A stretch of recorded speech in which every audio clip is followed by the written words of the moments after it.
देवी अहिल्या विश्वविद्यालय के आरएनटी मार्ग परिसर में विश्वविद्यालय के आईटी संस्थान के डायरेक्टर संजीव टोकेकर का पुतला एनएसआईयू के कार्यकर्ताओं ने फूका। पुतला दहन की सूचना नजदीकी थाने को मिल गई थी, जिसके चलते पुलिस फोर्स भी कैंपस में मौजूद था। डायरेक्टर के पुतला फूटने के कारण आईआईटी संस्थान के हॉस्टल वार्डन का हर गलती पर समर्थन करना छात्र संगठन ने मीडिया को बताया। आपको बता दें कि छात्र नेता का यह भी रहा कि वार्डन रश्मि दाहिमा छात्रों से अवैध वसूली करती है और हॉस्टल में मनमानी करती है, जिस पर कोई एक्शन डायरेक्ट नहीं लेते। पुतला जलाने के बाद छात्र संगठन ने डीएवी के रजिस्ट्रार और अन्य अधिकारियों को ज्ञापन सौंपते हुए की गई शिकायत। आज हमने आईआईटी के डायरेक्टर संजीव टोकर जी का पुतला जलाया। जो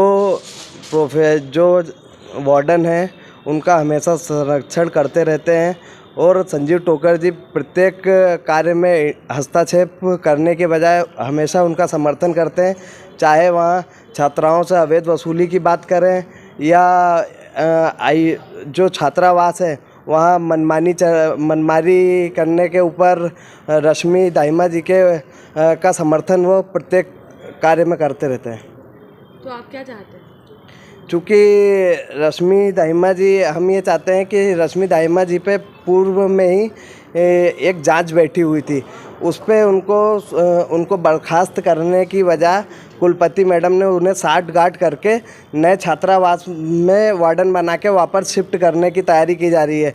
जब तक किसी व्यक्ति पे जांच बैठी है, जब तक वो किसी भी दूसरे हॉस्टल में वापस रेगुलर हो नहीं सकता, कार्यरत नहीं हो सकता। उसके बाद भी कुलपति मैडम ने बिना सोचे समझे मैडम को दूसरे छात्रावास में भेजने की तैयारी कर रही हैं वार्डन बनाकर। तो संजय टोकर जी के खिलाफ क्या आप लोग क्या कहना चाहते हैं? क्या जब जैसे ही मेरा ये कहना है, जैसे छात्राओं ने पूर्व में संजय टोकर जी चीफ वार्डन को वहाँ पे जो गेंदालाल प्रजापति जी हैं उनको जब शिकायत की गई थी, तो गेंदालाल प्रजापति और संजय टोकर जी ने क्यों एक्शन नहीं लिया कि मेस में खाना बेकार बन रहा है। जब छात्रों ने शिकायत करी, छात्राओं ने, उसके बाद मैडम जब अवैध तरीके की वसूली कर रही थी, तब आपने उसकी शिकायत पे उस पर पुष्टि क्यों नहीं करी? अब जब उस पर जांच बिठाई गई मैडम के ऊपर, आपने बिना दोषी साबित हुए मैडम को दूसरी जगह रवाना कर दिया। उन्हें दूसरे हॉस्टल का वार्डन निर्मित करने की तैयारी की जा रही है, जो कि न्याय संगत नहीं है, इसलिए एनएसआई इसका विरोध करती है। आपकी शिकायत कुलपति मैम से है या फिर संजीव टोकेकर सर से? मेरी शिकायत जो है वो कुलपति मैम से इसलिए है क्योंकि जो पूरा ऑपरेटिंग सिस्टम है वो कुलपति मैडम चलाती हैं। संजीव टोकर सर एक मोहरा हैं जिनके ऊपर ये अपन ये कह सकते हैं कि उनके कंधे पर रख के बंदूक चलाई जा रही है। क्या ये मैडम के संज्ञान में नहीं है?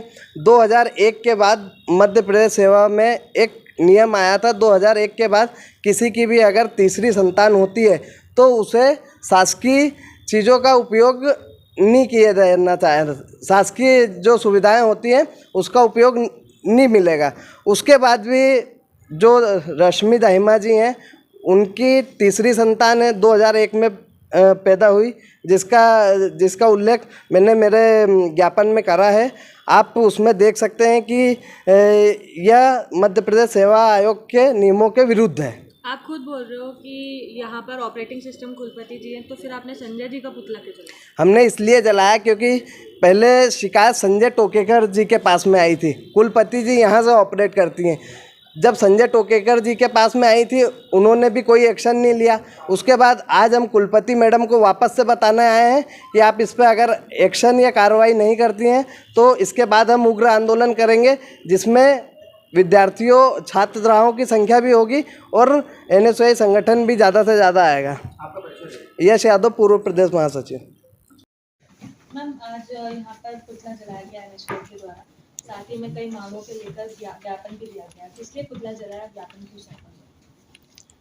जो मेरी यश यादव जी आए थे एनएसयूआई के जो हैं, उनसे जो बात हुई तो वो तो वार्डन मैडम का पुतला जलाना चाहते थे, जो आईआईटी की हॉस्टल गर्ल्स हॉस्टल की जो वार्डन है, और उन्होंने खुद ही कहा कि हमें ये सम्मानजनक नहीं लगा, तो इसलिए उन्होंने वहाँ के डायरेक्टर के नाम पर पुतला जलाया, और वो गलत है। डायरेक्टर के नाम तो कहीं कोई कभी बात ही नहीं आई, तो ये गलत है।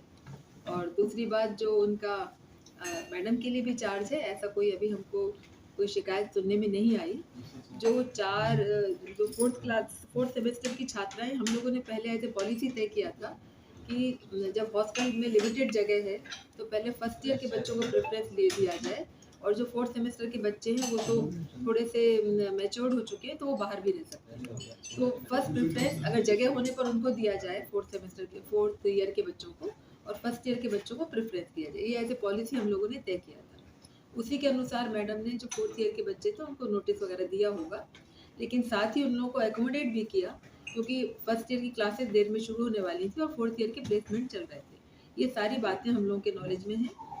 जो वार्डन है, चीफ वार्डन है, और जो डायरेक्टर है टोकेकर सर, और मेरी भी नॉलेज में है सब बातें, और उनको भी जहाँ तक हुआ फोर्थ ईयर की छात्राओं को एकोमोडेट किया जा रहा है। अगर आईआईटी के हॉस्टल में जगह नहीं है तो जो हमारे भवर को ऐसे जो हॉस्टल्स हैं वहाँ पर भी उनको जगह दी जाए। मैम, उनका कहना है कि पहले कई बार शिकायत लगाई गई है खाने की क्वालिटी सही नहीं होने के कारण, और भी कई ऐसी समस्याएं सामने हाँ, आई वो हैं। भी तो मुझे कुछ मालूम है, खाने के बारे में शिकायत आई थी, तो उसके बाद और खाने की क्वालिटी कम थी तो शायद इसलिए तो कुछ पैसे भी बढ़ाए गए थे उनके, लेकिन उसके बावजूद शिकायतें बनी रही, तो वो मेस के जो इंचार्ज थे उनको बदल दिया गया। मैम आरोप ये भी है मेस का कि जिसको चाय वो दिया गया था, ठेका दिया गया था, उनको बदल दिया मैम ये आरोप भी है कि 3 संतान होने पर जो शासकीय सुविधाएं होती वो नहीं मिलना गया। ये चाहिए। किसी की पर्सनल जानकारी है, अभी मेरी जानकारी में नहीं है, इसकी हम जांच कर रहे हैं। Thank you. Thank you.